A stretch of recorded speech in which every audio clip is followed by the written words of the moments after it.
Imagine a world where one city ruled over millions, where marble palaces rose beneath the Mediterranean sun and legions marched across 3 continents. A world where power, wealth, and ambition seemed limitless. But power has a price, and even the greatest empires eventually fall. This is the story of Rome, the empire that conquered the known world and then destroyed itself from within.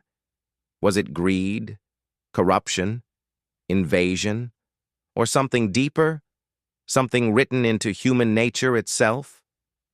Stay with us as we uncover how the mightiest empire of the ancient world collapsed into dust.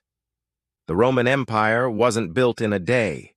It began as a cluster of small villages by the river Tiber, a handful of farmers, traders, and warriors.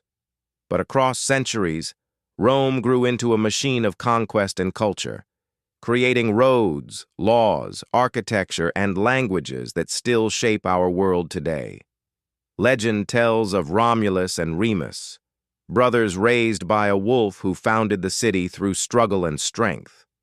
By the 6th century BCE, Rome was ruled by kings, but the Romans despised tyranny. In 509 BCE, they overthrew their last king and built a republic, a system where citizens voted, senators debated, and no single man could hold too much power. Rome began expanding, first through Italy, then across the Mediterranean. Its true weapon wasn't just its army, but its discipline, organization, and ability to adapt. The legions were unmatched, and Rome's roads and alliances turned enemies into partners. By Julius Caesar's time, Rome controlled lands from Spain to the Middle East, but as it grew, corruption spread. The rich became richer, the poor grew desperate, and soldiers began serving generals instead of the republic itself. Caesar, brilliant, fearless, ambitious, crossed the Rubicon River in 49 BCE and plunged Rome into civil war. When he declared himself dictator for life, the Senate struck back. On the Ides of March, 44 BCE, they stabbed him to death, hoping to save the Republic. Instead, they destroyed it. Civil war followed. Out of the chaos rose Caesar's heir, Octavian, later known as Augustus, the first emperor of Rome. Under Augustus came peace, prosperity, and expansion. Rome's empire stretched from Britain to Egypt. For 200 years, this was the Pax Romana, the Roman peace. By the 1st century CE, Rome had become the beating heart of the world. 50 million people lived under its rule. Its aqueducts carried water across mountains. Its laws shaped nations. Its architecture, the Colosseum, the Pantheon, its grand roads, amazed the world. Trade flowed in from everywhere: gold from Spain, spices from India, silk from China. Rome's population soared to nearly 1 million. To its citizens, the empire seemed eternal. But behind the marble and power, cracks began to form. Rome's wealth came from expansion, and when expansion stopped, the problems began. The army grew expensive, taxes rose, small farmers went bankrupt, the rich avoided paying, and corruption ate at the government. Emperors came and went, some wise, others mad. Caligula ruled with cruelty, Nero with fire. After a great fire in 64 CE, Nero blamed the Christians, beginning decades of persecution. The empire that once united the world through law began to divide it through fear. Still, Rome endured. Under emperors like Trajan and Hadrian, it reached its greatest size. Hadrian even built a wall in northern Britain to mark the empire's limits, proof that even empires have boundaries. But power breeds weakness. After Emperor Marcus Aurelius, the philosopher king, died in 180 CE, his son Commodus took over.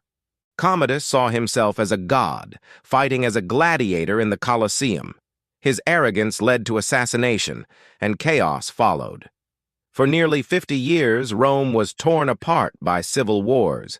Generals fought for the throne. Provinces stopped sending taxes. The economy collapsed.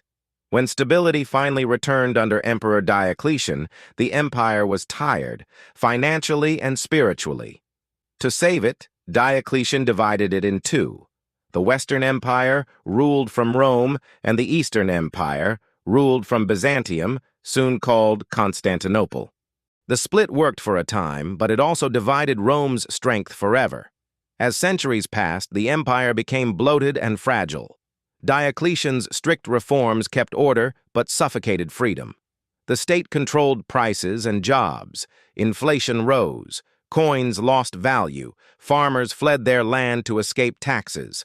Rome was slowly eating itself from within. Corruption spread in government and the military. The legions, once Rome's pride, were now filled with foreign mercenaries loyal to gold, not country. And beyond the borders, new powers were rising. The tribes Rome had called barbarians, the Goths, Vandals, Franks, and Huns. At first they traded with Rome, sometimes fought for it. But as the empire weakened, they saw opportunity. In 378 CE, the Visigoths rebelled and crushed a Roman army at Adrianople, killing Emperor Valens. For the first time in centuries, Rome had been defeated, not by a rival empire, but by the people it once looked down on. Then came a change that would reshape the empire forever: Christianity. For centuries, Christians had been hunted, but in 313 CE, Emperor Constantine legalized their faith. He moved the capital east to Constantinople, a rich city at the crossroads of Europe and Asia. It became the new center of power, and Rome began to fade. Christianity united millions, but also divided them. Old gods were abandoned, temples closed. The unity of Roman identity, being a citizen of the empire, fractured into faiths and factions. The Western Empire, poorer and weaker, began to crumble. From the east came the Huns, fierce horsemen who drove terrified tribes westward into Roman lands. Rome could no longer defend its vast borders. The legions were overstretched, underpaid, and demoralized.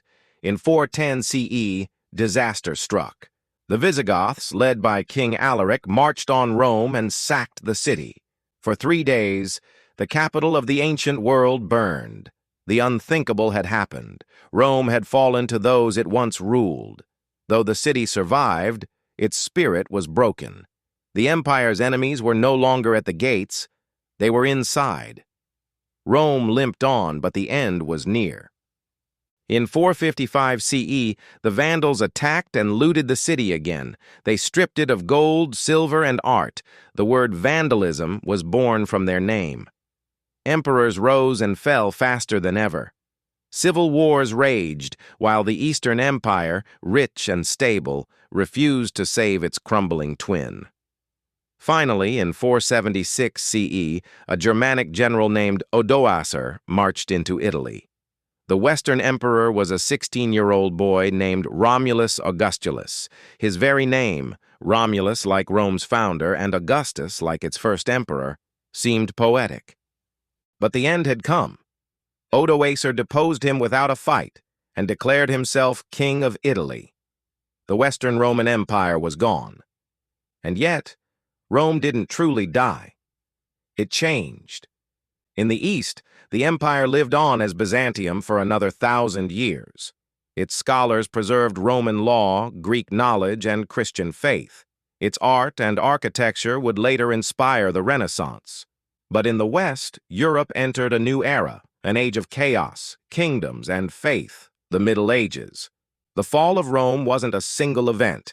It was a slow transformation, a lesson written across centuries. Rome fell not only to enemies at its borders, but to the rot within: greed, corruption, arrogance, and the loss of what once made it great. Yet Rome's legacy endures. We still walk its roads, speak its languages, and live under laws it inspired. Its ruins remind us of human greatness and human fragility. Rome teaches us that no empire, no matter how powerful, is eternal. But it also teaches something deeper. Greatness isn't measured by how long a nation lasts, but by what it leaves behind. The Romans left us more than monuments. They left ideas, law, citizenship, engineering, progress. Those ideas became the foundation of our world. When we look at the Colosseum or the Roman Forum today, we're not just looking at stone. We're looking at a warning and a promise.